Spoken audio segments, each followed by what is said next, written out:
What's going on, guys? Seth and Chevy here. We just watched episode 10 of season 3 of Jujutsu Kaisen. We'll be talking full spoilers ahead, so hopefully you've had a chance to watch this episode, and we'll be talking or doing a real quick recap.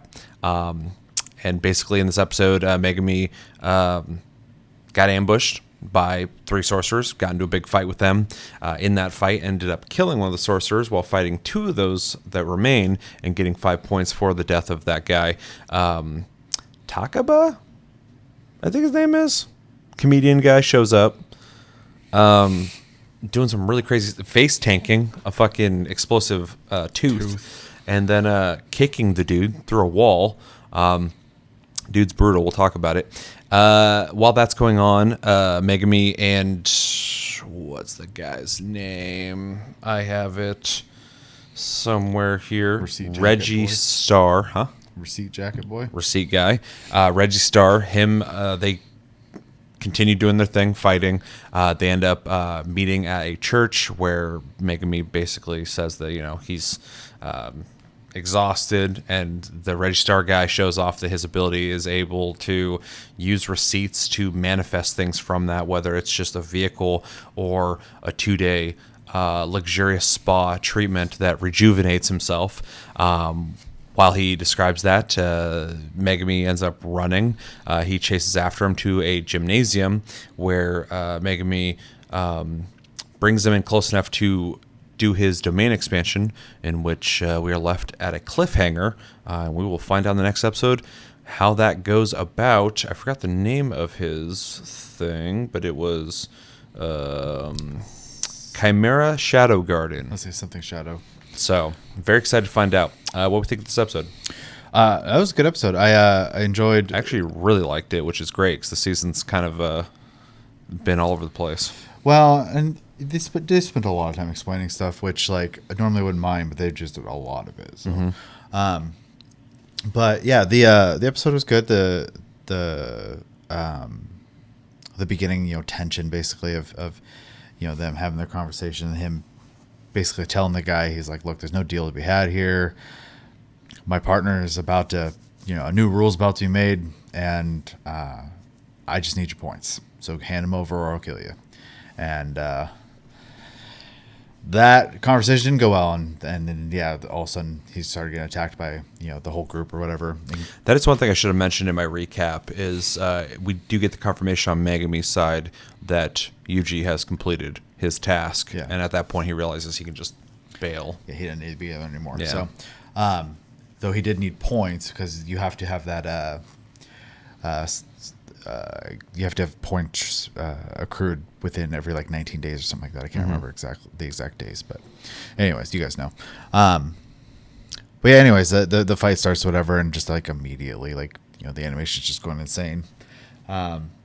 I also there was one shot later in the episode that seemed like just 5 frames of it weren't done very well, but then right after that they're really good looking, so that was kind of interesting because in the earlier parts of the episode the animation was fantastic.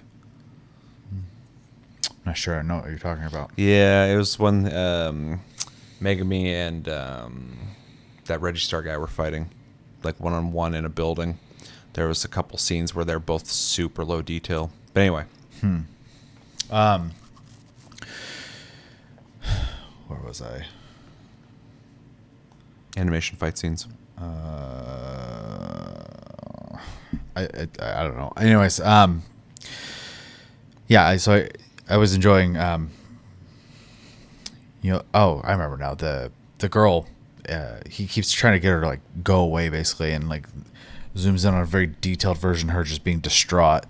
And even though he tells her to leave or whatever, she still just is persistent on trying to do something because she's taking this Reggie guy at his word that he's gonna protect her or whatever, and then she's like, I'll do what you say, but you have to protect me basically, and it's just not dealing with it at all.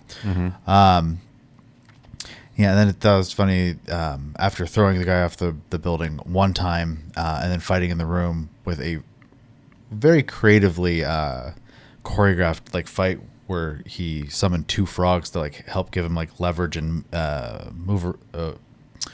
mobility out. inside of a small space where he's able to like dodge because of the tongue, and then also then use that to help him choke a guy out. That was like really creative. But then he uses his elephant to just knock him out of the building, and so that guy just was not staying in there, and inevitably became his 5 points. So he the last reason he even needed to be in there. So Yeah, it's pretty brutal watching him just kill that guy. yeah, we got to watch that guy just take a sword to the face. It's kind of gross. So Satisfying, but yeah, not really what I see from Megami very often. So yeah. And then after that, he's got it's a 2v1, and then our very uniquely dressed friend shows up, takes the explosion to the face, and then we just hang out for like 10-15 seconds on that scene. It was very... Oh, you're talking about where he gets hit and he's bleeding all over the just, place, yeah. Everyone's just sitting there. Staring at him, yeah. Existing in that moment. It was interesting. Yeah, and that guy's a character. I hope we see more of him. I'm sure we will, but... Oh, yeah, he's my kind of character. Yeah, well, that's funny because even like the show is a little self-aware. They're like... he reminds me of, I can't remember the guy's name that you Toto. like. Yeah, he reminds me of like someone else, and it shows a little picture of Toto. So, yeah, similar vibes for sure. But yeah, that guy's definitely a character because like he's just shows up, he's a big goofball or whatever, and then all of a sudden he's in the dude's face doing a drop kick right in his face, and and from our perspective, it looks like he's just like waiting for it to happen or whatever. But then they make the comment of like, holy crap, he's fast, so it must have happened in like a split second, obviously. But yeah, my favorite thing about that scene is the way they portrayed it, because this guy's a goofball, but he kicks that guy so fast that he doesn't even react. Yeah. He's literally staring at him, like waiting for him to do something, and then his face is reacting to getting hit. Mm-hmm. And then he gets flung through a wall, and I was like, whoa, okay, this guy's fucking dangerous. Like, he's not just weird. Like, obviously tanking a hit to the face is pretty intense. Sure, but, you know, maybe he's just, he can take a lot of damage. But that he's that quick and he just, like, easily dispatched that dude. I was like, that's both really funny, but also kind of terrifying. Yeah. Well, and then even in that moment, like, Megan was like, well, I'm glad you're on my team. Yeah. Or whatever he said is to that effect, right? Yeah, and then, essentially the giant chase where the Reggie and Megan were trying to kill each other, which was super fun to watch. They went all over the place. Really well animated, lots of unique stuff, especially because that guy's abilities really kind of like lends itself to a lot of creativity. Well, him and Megami are actually really interesting to see go against each other, because Megami just kind of like rapid fires a lot of his like spells or his curses, summons, and the other guy is just flinging out like all these objects and using them in creative ways. So it actually has a really interesting contrast to each other. Well, he also mentions that towards the end of the episode too, that it's very similar to Megami's ability, because he has a small amount of control over those objects, and he mentions like having a knife go flying and stuff like that. So so obviously not the same as being able to just summon things that are animated, but still interesting. And because he's just covered in receipts, we also see him reload once, which was kind of interesting. He just grabs a bunch of receipts and staples them on himself. So really interesting ability. At first I was like, I thought he was a huge old dork, but no, he's just very optimally put together. Looks don't matter in this case. So. I mean, he does look like a dork, and I actually wasn't expecting him to be as powerful as he was. But after all, I'm like, he's got his shit together pretty well. Yeah. But once the vision was shown, if that's his ability, it makes sense why you would want to have all that stuff readily available. I'm just surprised he knows where things are at and when to use them so well. I wonder if he even like cares for the most part, or he's just like grabbing and like manifesting what's on it. I mean, he busted out 2 drones and a moped pretty quick. It's true. He'd have to be pretty good I think memory. he has them all memorized, or maybe he just has like vehicles over here and objects for like this over here. Ooh, yeah, I don't have that tism, but yeah. Anyways, then we get to the place where we find out Megami is luring him because, as he mentions earlier, he has been working on his domain expansion, but he can't create the shield that we're used to that locks people in it. And he's going to instead just use the gym as that shield, and then cliffhanger, which, as much as I knew was coming, still sucked. So, but yeah, it was a fun episode. Yeah, I really liked the episode a lot. It had a lot of stuff I'm looking for in the show. Great action sequences, a lot of creativity, awesome music and sound design. Really enjoyed it. The whole fight in the beginning where he was getting ambushed by them was chaos. It was fun to watch, especially the guy coming at him and making me like going down low and then picking up and throwing him. But it was chaos in the sense that he's like using his curses and people are like doing much stuff. But then we get introduced to the guy who's just basically mutilating himself as a weapon, which was kind of disturbing. That he's like ripping his eye out and using it as an explosion with CGI fire, which was kind of weird looking. It looked fine like in like CGI or whatever, but like as compared to the scenery, it looked very, very different than the rest of the episode. But yeah, and then later he's like flicking his tooth or whatever and just popping it out of his mouth. I was like, that's kind of gross. Yeah. And obviously they grow back because they had both of his eyes again at one point. So. Yeah. Just really interesting. This whole arc so far has showed off some very interesting sorcerers that have some very unique abilities. But everyone in this show does. But this place in particular has some pretty weird ones.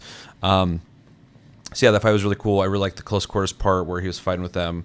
Like you had mentioned already, the frog part I thought was a lot of fun. Just because not only the way I keep always wanting to say the way they shot it because they're using really interesting perspectives. But like within the bunk bed when he was like trying to attack him in there, I thought that was really cool looking. Not only using the frogs to choke that guy out, which I thought was actually really clever, but also using them to just get around the room, I thought was really neat as well.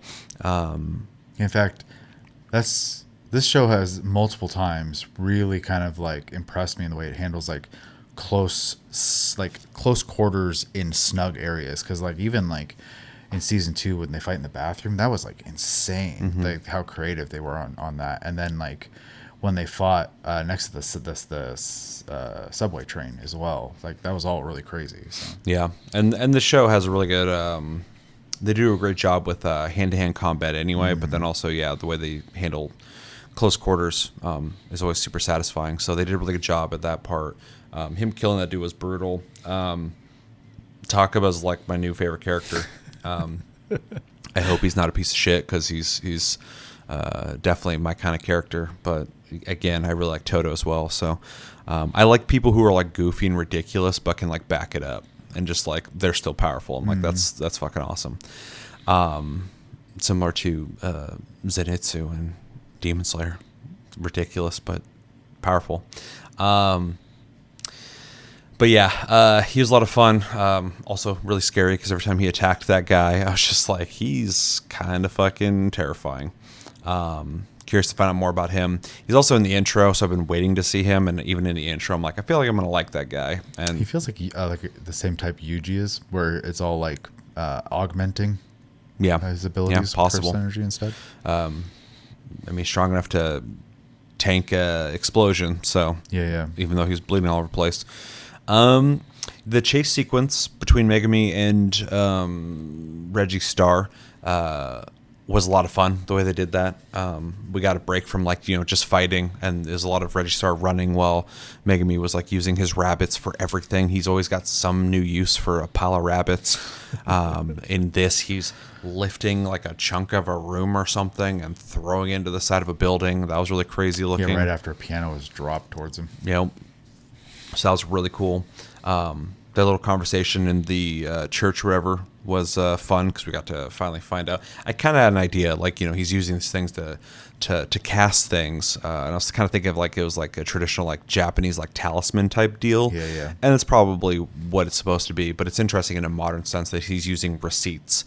So he's got to go around and like probably procure those and then find a use for them. And I would assume, like I was saying earlier, if he had them categorized, it would make sense. So like, this is where I keep things that heal me. Here's where I keep things that I can throw at people, like knives that he can manipulate, stuff like that. So that's actually really interesting. And explains why he looks like a fucking running chicken.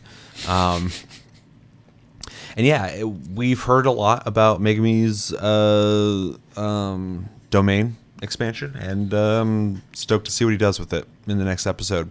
Especially because the episode I knew was going to happen fucking ended right when he started casting it. As soon as he was like sitting there getting ready, I'm like, oh, he's going to do his domain expansion. The episode's going to end, and then that's exactly what happened. So yeah, looking forward to the next episode. Really liked this episode. It's probably one of my favorite episodes of the season. There's been like 3 now of the season I've really liked. I've liked all of them, but like 3 of them that I've like really fucking liked, and this was a really good one. So I'm hoping we can kind of keep this momentum into the next episode. I feel like at least the very first half of it's going to be really good. So in sense of, what's going on here, because we're going to get hopefully a resolution to the Reggie Star situation. I also liked the subtlety too earlier in the episode of obviously Megumi and Yuji went different directions to find the same guy, but once that thing popped up and said this thing is completed, or this new rule popped up, Megumi was like, oh, I can fucking leave now. So mission accomplished. Yeah. Time to leave. And now he's just messing around with this Reggie Star guy who just will not let him go. He wants his refund. Yep. But yeah, overall, really good episode. Really looking forward to the next one. Got anything else? Well, I think it's kind of crazy because I think we got like 2-3 episodes left at most, and This is episode 10, so yeah, and we've barely touched the Colon games. So Yep. like, the second part of this season is gonna have to be like absolutely nuts. yeah, I feel like it will be Because obviously we spent a lot of time explaining it, which a lot of time. was needed to an extent. Obviously, we got to understand how the objectives and stuff like that are going to work out. Yeah, most of it. I feel like they went over a lot of the same stuff multiple times, though. I agree. But then, yeah, we got to like get to the actual, story plot, and Yeah. we've barely touched it. So. Especially with all this, I think it was Reggie Star that was saying that